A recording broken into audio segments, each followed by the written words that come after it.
So the part 2 of this video, I'm going to go through an algebraic problem. Now this is the same problem from your 3.4 packet, so some of it I'm just going to assume that you remember. Now this is an object that's moving vertically up and down, and I can tell that because I named the function y. So I started you off with the position function. If we're going to be answering speeding up, slowing down, I know I need speed.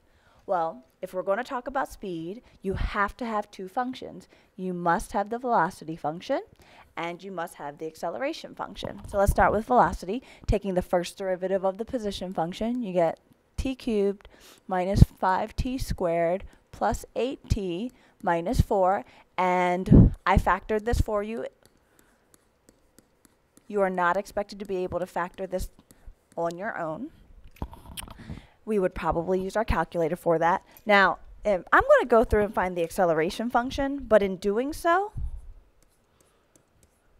I'm not going to use the factored form, because if I did try to use the factored form, I'd have to do a product rule twice, because this is x minus 2 times x minus 2. So I'm really looking at a product rule 2 times. So I'm going to use the velocity function as a non-factored form to get my acceleration. That gives me 3t squared minus 10t plus 8.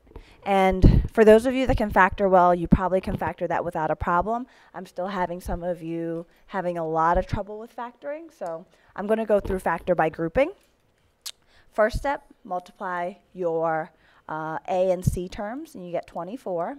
Off to the side, you're going to look for two factors that multiply to positive 24 but add up to negative 10. That would be negative 6 and negative 4. We're going to rewrite this function so that we break up the negative 10 right here. So the negative 10 is the same thing as me doing negative 6t minus 4t. That together would give me negative 10t. So I'm literally rewriting this function, breaking up the middle term. If you took the pink, added it together, you'd get back negative 10t. So I really didn't do anything to the function. Now the next step is factoring. You're going to look at the first two terms here. You're going to factor out the greatest common factor. In this case, it's 3 and a t. Divide 3t from both terms. The first term I'd have left a t. The second term I've had left a minus 2. Now, what's nice about factoring by grouping, if you know it's going to factor, the second factor has to match. So what do I mean by that? Let's take, what color have I not used? Blue. We're going to look at the second set. I need the second term to be t minus 2. So if you look at it, you can tell the greatest factor was going to be 4. But to make this problem work out, you actually have to take out negative 4. You have to divide both terms by negative 4. The one that's in common, that is a factor. So we're actually factoring the greatest common factor out again.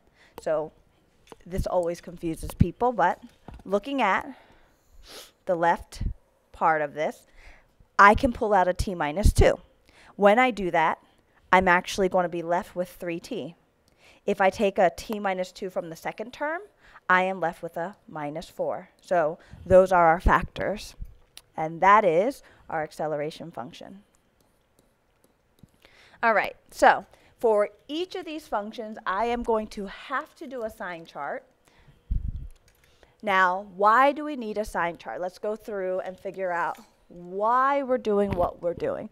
If you're speeding up, we know that we want the velocity and acceleration to have the same sign. Well, if we're talking about signs, we always do a sign chart. If we're slowing down, we want velocity and acceleration to have different signs or opposite signs. So either way, we need to do a sign chart. So I'm going to move this guy here. My velocity, if I solve my velocity function, those would be my two t values. So off to the right here, I'm going to graph my velocity. 0 is where we start because we're talking about time. There is no such thing as negative time. My velocity is 0 at 1 and at 2. Between 0 and 1 is a value of 0.5. Put 0.5 into both factors here. I would get negative and then a positive. Then I would put in 1.5 and I would get a positive. And then I put in 100 and I would get a positive. And notice the sign does not change at 2 because 2 was a squared term. In purple, we will do our acceleration equal to 0. T is equal to positive 2 and t is equal to 4/3. So A of t. Problem worked out much nicer than I thought. I didn't think acceleration would end up being factorable. So right here under 2, I'm going to write 2 again. And between 1 and 2, so 4/3 is like 1 and 1/3. So that'd be here. And we've got a 0 here and a 0 there. So put in a value between 0 and 4/3. That would be like 1. So if I substitute 1 in the first term, it'd be negative. Substitute 1 in the second term, it would be negative. So you actually get a positive. Between 4/3 and 2, I would have to use 5/3. 5/3 for the first term would be negative. But then for the second term, it would be positive. So it would be negative. And then use 100 for the right, and it would be positive. Another way to actually do this sign chart is if you look at A of t, it's a quadratic function that is facing up. Oopsie, did not mean to do that. Undo that. With a 0 at 2 and at 4/3. So 2 and 4/3, and it faces up. So you can actually see that it starts out positive. It goes under the x-axis, so it's negative, and then it's positive again. All quadratics will follow their behavior of parabolas. And so if the quadratic is positive, you'll notice that you'll tend to always get positive, negative, and positive if there's 2 zeros. So that's another way to do a sign chart. Now let's actually answer the question. Speeding up. My signs must be exactly the same.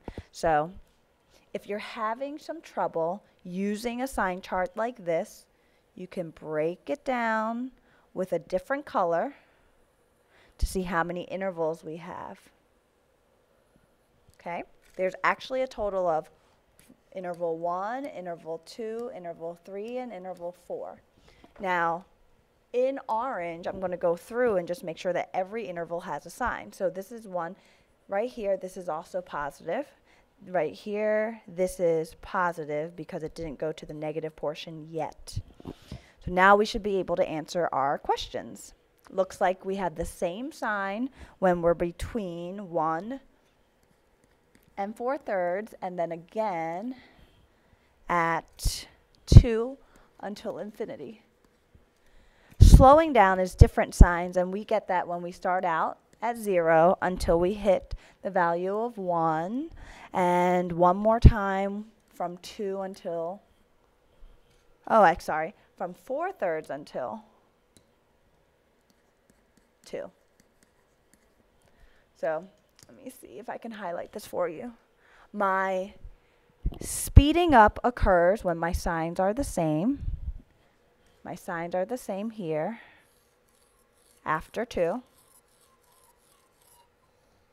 Okay, and then my signs are different, let's use pink I guess, when we are between 4/3 and 2, and then before 1, here.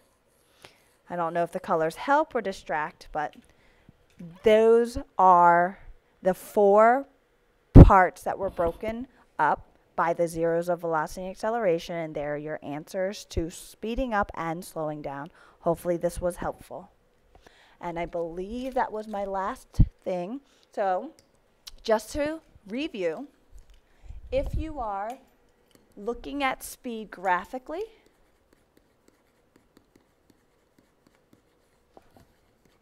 we want to look at the velocity function. Okay? And we are looking at algebraic problems, we need two functions, velocity and acceleration. And you can always review the video to figure out exactly what you're looking at when we say velocity for graphically and velocity and acceleration algebraically.